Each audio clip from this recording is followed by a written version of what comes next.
السلام علیکم ورحمۃ اللہ وبرکاتہ۔ یہ ایک حدیث ہے، حضرت ابو ہریرہ رضی اللہ عنہ سے روایت ہے کہ رسول اللہ صلی اللہ علیہ وسلم نے ارشاد فرمایا، 5 نمازیں، جمعہ کی نماز پچھلے جمعہ تک اور رمضان کے روزے پچھلے رمضان تک درمیانی اوقات کے گناہوں کے لیے کفارہ ہیں، ٹھیک ہے، جبکہ ان اعمال کو کرنے والا کبیرہ گناہوں سے بچتا ہو۔ یہ صحیح مسلم کی روایت ہے۔ اب اس حدیث سے یہ پتہ چلتا ہے کہ ایک جمعہ سے دوسرے جمعہ تک اور 5 نمازیں، یعنی کہ ایک نماز پڑھ لی تو اگلی نماز پڑھنے کے درمیان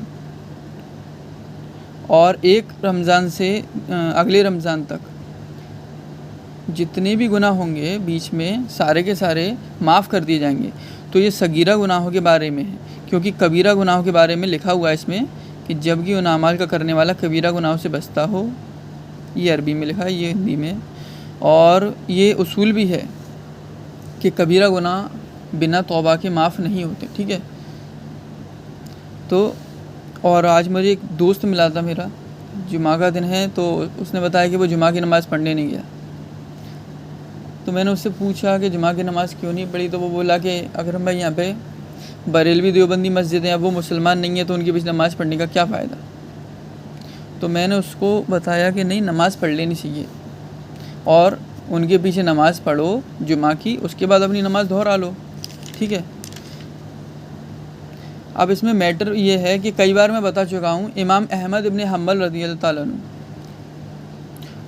ان کے زمانے میں جب جہمیہ کا فتنہ عام ہوا تو انہوں نے یہ حکم دیا تھا کہ جمعہ کی نماز معاف نہیں ہے۔ ایک بات اچھی طرح نوٹ کر لو، وہ حدیث آپ نے سنی ہوگی، بہت فیمس ہے، کہ جس بندے نے 3 جمعہ لگاتار چھوڑ دیے بنا کسی عذر کے تو اس کے دل پر ایک سیاہ نقطہ لگ جاتا، ٹھیک ہے۔ اب وہ حدیث اس میں نہیں ہے، میں نے بہت چیک کر لیا، اس کتاب میں نہیں ہے وہ، ٹھیک ہے۔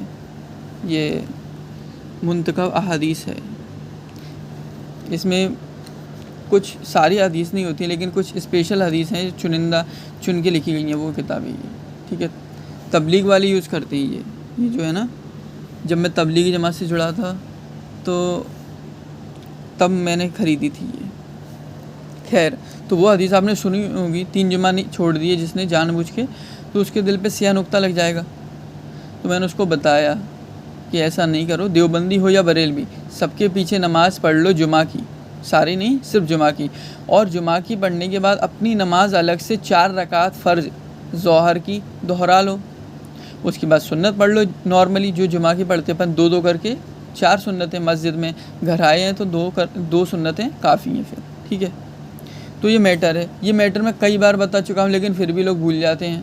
بھلے ہی بریلوی کافر ہیں، دیوبندی کافر ہیں، ان کے پیچھے نماز نہیں ہوگی، بات صحیح ہے، لیکن کہیں پھنس گئے تو جمعہ پڑھنا فرض ہے، ٹھیک ہے۔ جمعہ معاف نہیں ہے، جمعہ تو پڑھنا ہی پڑے گا، چاہے کسی کے بھی پیچھے کیوں نہ پڑھنا پڑے۔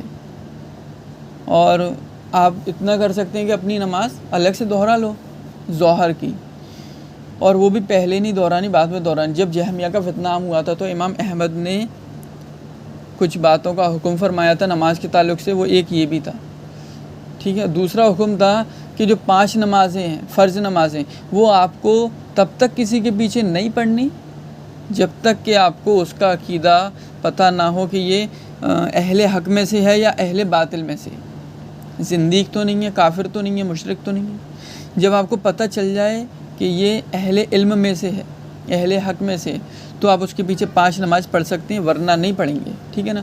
ورنہ پھر بہتر یہی ہے آج کے دور میں کہ اپنی جو نارمل 5 نمازیں ہیں فرض، وہ اپنے گھر پہ پڑھو، ٹھیک ہے۔ اس میں جماعت سے نماز پڑھنے کے بھی جو فضائل ہیں، یہ لکھا ہے نا، با جماعت نماز، تو اس میں جماعت سے پڑھنے کے فضائل ہیں، لیکن ہم چونکہ دور فتن میں ہیں اس لیے گھر پہ نماز پڑھنا بہتر ہے، ٹھیک ہے۔ اگر آپ کے پاس ایسی کوئی مسجد، ایسا کوئی امام ہے آپ جانتے ہو کہ صحیح عقیدے کا ہے، تو آپ اس کے پیچھے نماز پڑھو با جماعت اور ثواب کماؤ، یہ زیادہ بہتر ہے۔ مسجد جانا، امام کے پیچھے نماز پڑھنا، یہ زیادہ بہتر ہے۔ لیکن اگر جب تک آپ کو نہیں پتہ کسی کا عقیدہ، تو پھر آپ اپنی فرض نماز اکیلے ہی پڑھو گے، ٹھیک ہے۔ اور جمعہ کی نماز اکیلے نہیں ہوتی تو وہ آپ پڑھنے جاؤ گے، مسجد میں، مسجد بریلوی کی ہو یا دیوبندی کی فرق نہیں پڑتا، ٹھیک ہے؟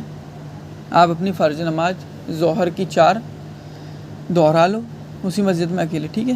ہو گیا جی۔ السلام علیکم ورحمۃ اللہ وبرکاتہ۔ کوئی سوال ہو تو کامنٹ سیکشن میں کر لینا۔